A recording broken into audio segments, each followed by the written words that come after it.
আসলে বিষয়গুলো হলো আমাদের গ্রামের মানুষের আঁকা বাঁকা পথগুলো আপনাদের ঘুরে ঘুরে দেখাবো। যারা শহর অঞ্চলে থাকেন, দেখেন আমাদের গ্রামের মানুষের জীবনযাপনের কতটা কষ্ট। তারা যদি হাট বাজারেও যায়, তো হাট বাজার করলেও কিন্তু এখান থেকে কমপক্ষেও 10 মাইল দূরে বাজার।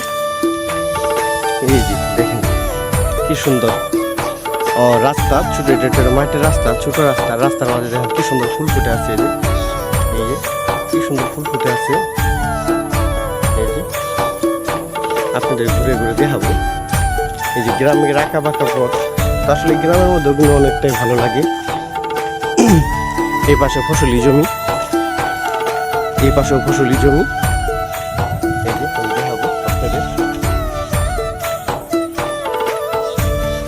আর এটা কিন্তু হচ্ছে একটা গ্রামের পথ, আঁকা বাঁকা পথ, যে পথে কম বেশি সবাই চলছেন। তো আসলে এই পথগুলোতে চলতে কিন্তু অনেক মজা। যারা চলছেন, তো বিশেষ করে আগেকার আমাদের চাইতে যাদের জন্ম 70-75-এর জন্ম, তারা কিন্তু এই রাস্তাগুলোতে বেশি চলছেন। কেননা সে সময় গ্রাম অঞ্চল বেশি ছিল। এই যে দেখেন মায়ের ডাক, শিশুর কান্না, পাখির কলকলানিতে মুখরিত এই রাস্তা। এই এক পাশে দেখা যায় যে আপনার আবাদ করছে, আবার এই পাশে দেখা যায় যে আবাদ করছে, মধ্যে কিন্তু একটা 2 পায়ের রাস্তা। এই রাস্তা দিয়ে আসলে আমাদের গ্রামের মানুষ পথ চলে। এই যে দেখেন, তো রাস্তায় কিন্তু দেখা যায় বৃষ্টি হলে কিন্তু নেড়াঘেরা হয়ে যায়। এই যে ছোটো ছোটো গর্ত আছে রাস্তার ভিতরে, এগুলোর ভিতরে কিন্তু পানি আটকে। এই যে তো আমরা আবার দেখাবো আরেকটা বিষয় আপনাদের না দেখালেই না, সেটা হচ্ছে এই যে দেখেন কি সুন্দর সুন্দর ঘর আমাদের গ্রামের ভিতরে, অনেক ছোট ছোট ঘর। এই ঘরগুলোর মধ্যে কিন্তু দেখা যায় যে 4-5 ফ্যামিলি নিয়ে বসবাস করে আমাদের গ্রামের কৃষক যারা আছে তারা এই যে দেখতে পাচ্ছেন এই ছোট ঘরগুলোর মধ্যে থাকে।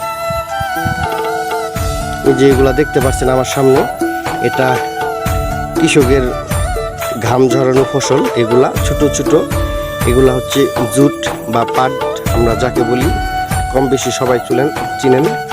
এই পাটগুলো আমাদের গ্রামের বেলে মাটিতে বেশি হয়ে থাকে। এই যে দেখতে পাচ্ছেন কি সুন্দর, এই যে ছোট ছোট, অনেক ছোট ছোট, এই যে ছোট ছোট। আসলে আমাদের গ্রামের কৃষকের অবদান অনেক অনেক। আমাদের গ্রামের কৃষকরা যদি আবাদ না করে, জমিতে বীজ না ফলায়, জমিতে বীজ বপন না করে ফসল যদি না ফলায়, তাহলে আমরা কোনোভাবেই লাভবান হতে পারবো না।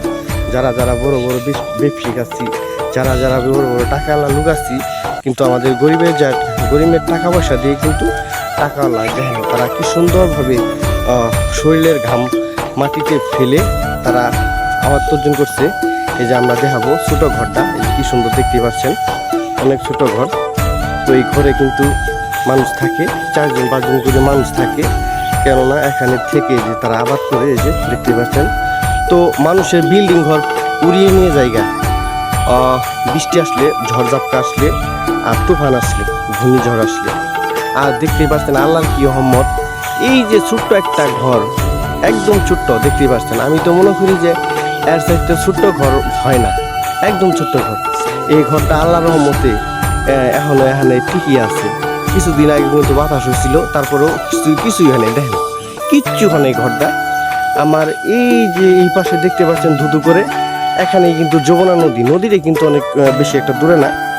এই নদীর থেকে যে আবহাওয়া, যে বাতাস, যে পরিমাণ বাতাস আসে, যদি কোনোদিন আপনারা এই বাতাসের কবলে পড়েন, তাহলে বুঝতে পারবেন যে ভাই নদীর ধারে কতটুকু বাতাস।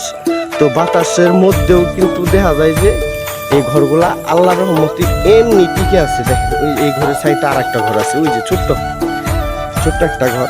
এখানে আমাদের গ্রামের কৃষক যারা আছে, তারা কিন্তু এই ঘরে থাকে, তারা রান্না বান্না করে নিয়ে।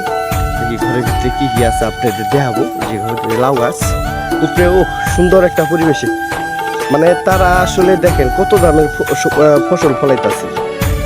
এই পাশে থরো গাছ লাগাইছি, আবার উপরে লাউ গাছ লাগাইছি, প্রতিটা জায়গায় জায়গায়। এখানে এই ঘরে আছে হলো একটা ও ও সুন্দর গরিবের বিছানা, অনেক সুন্দর। এই যে উপরে আবার সিলিংও দিছে, ওরে বাবা, উপরে সিলিং দিছে দেখেন, যাতে বৃষ্টির পানি না পড়ে। আবার এই যে নিচে কি সুন্দর একটা বিছানা। তারা এখানে কিন্তু আসলে তারা ছুটিতে দেরি, ঘুমাতে দেরি নেই। এই ঘরে কিন্তু অনেক মজা, থেকেও মজা, অনেক শান্তি। এখানে কোনো ফ্যান লাগে না, দেখেন এত পরিমাণ গরম। আমি আপনাদের দেখাইতেছি, এখানে কিন্তু কোনো ধরনের ফ্যান নেই। এই যে কোনো ধরনের ফ্যান নেই, শুধু একটা বিছানা, কি সুন্দরভাবে থাকে। তো আসলে এই যে একটা মেশিন আছে, তারা এই মেশিন দ্বারা এই পাশে যে ফসলি জমিগুলো আছে, এই জমিগুলা দিয়ে তারা পানি দেয়, পানি সেচ দেয়। তো প্রায় আবার দেখাবো, এই যে দেখেন খুব সুন্দর ফসল হয়েছে, আবার খুব সুন্দর। এইগুলা কিন্তু কৃষকের কঠোর পরিশ্রমের মাধ্যমে আমরা এই পাটগুলা পাইতাছি। এর আগে ধান বপন করছিল, এদিক দিয়ে ধান বপন করছিল। আবার এই পাশে এই যে আর একটা ঘর, কি সুন্দর জমিতে ফসল ফলে আছে।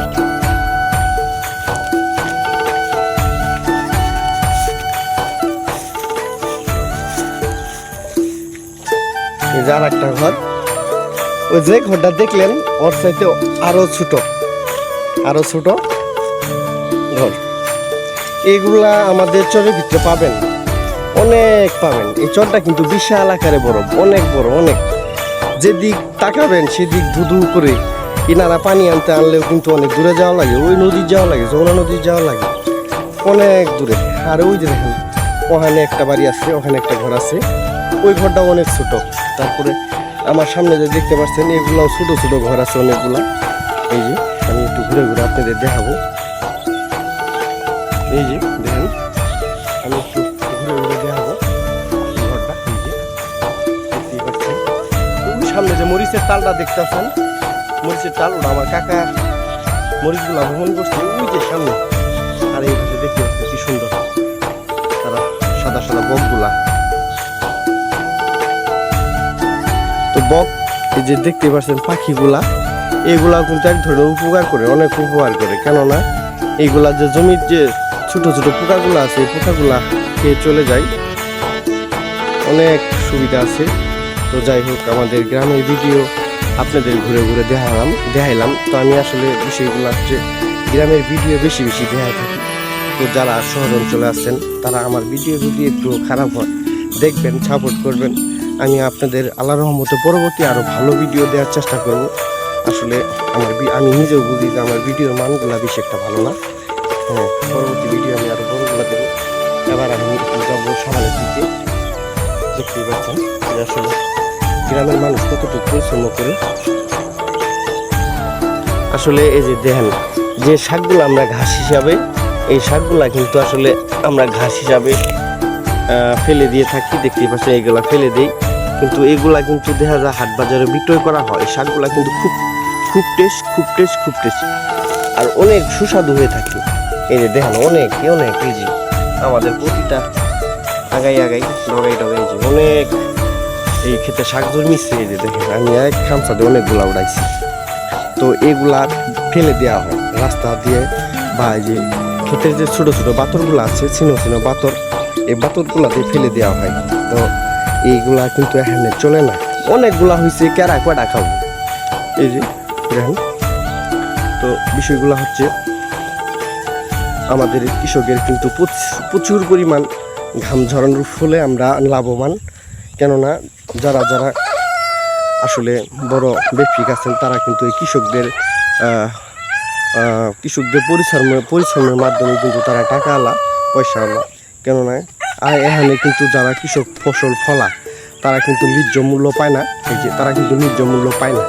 পাইকাররা যারা মাল স্টকে আসে, এই জমির ফসল, পাট, গম, ভুট্টা ইত্যাদি কিনে তারা তাদের স্টকে রেখে দেয়। তাদের যে ইটা আছে, তাদের রুমে রাখি দেওয়ার পরে তারা কিন্তু আসলে বেশি মুনাফায় বিক্রয় করে। তো আসলে কৃষকের তো আসলে এগুলা বিক্রয় করে দেওয়া যায় যে পরিবার পরিজন নিয়ে চলাফেরা করা লাগে, পেটে ভাত দেওয়া লাগে। তারা কিন্তু বেশি একটা মুনাফা পায় না, পায় হলো কারা, যারা ফসল কিনে স্টকে রাখে। তো আসলে আমি আপনাদের পরবর্তী আরও ভালো ভিডিও দেওয়ার চেষ্টা করব। সবাই ভালো থাকেন, সুস্থ থাকেন। আপনাদের সবার জন্য দোয়া রইল। আমার পরবর্তী ভিডিও দেখার জন্য আমি প্রতি সপ্তাহে আপনাদের 2 থেকে 3টা করে ভিডিও এই গ্রামগঞ্জের ভিডিও দিয়ে থাকবো। তো একটা স্পেশাল ভিডিও দেওয়ার চেষ্টা করবো, সেটা হলো যখন আমাদের হাড়িগলা বাঁধের এই 2 পাশে পানি হবে, এই পাশেও পানি হবে, এই পাশেও পানি হবে, তখন কিন্তু আমি আরও ভালো ভালো ভিডিও দেওয়ার চেষ্টা করব। সবাই আমার জন্য দোয়া করবেন, আর আমি আপনাদের সবার জন্য দোয়া রইল। আপনারা ভালো থাকেন, সুস্থ থাকেন, পরবর্তী ভিডিও দেখার জন্য অনুরোধ রইল।